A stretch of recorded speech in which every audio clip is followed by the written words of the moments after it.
A rare treat from Gideon's Bakehouse, the ultra limited edition cookie review coming, the Black Cat Cookie.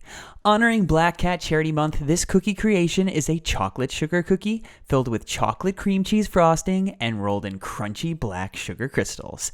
How did it taste? I enjoyed this cookie a lot. It reminds me of almost a chocolate mousse cookie. The chocolate frosting is light and sugary, but it's not always present throughout every taste. I also enjoyed the slight crunch of the outside shell. It isn't really sweet, but it provides a nice bit of contrast. Not as intense as the triple chocolate cookie in terms of chocolate flavor, but a tasty chocolate creation. Would we get it again? Yes, we would, and it wouldn't be a review if we didn't rank this cookie in our master tier list.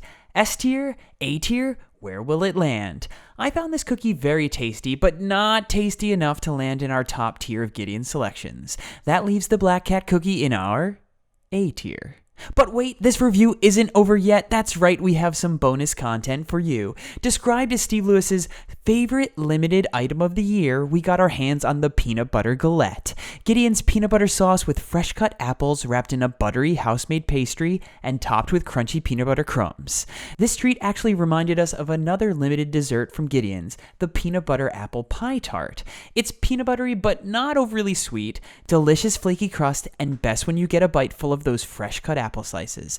A great combination overall, tasty but not something we'd probably get again. Thanks for joining us on another Gideon's Bakehouse review. If you enjoyed it, check out our video where we rank 32 different Gideon's Bakehouse cookies against each other. We'll see you in the next one.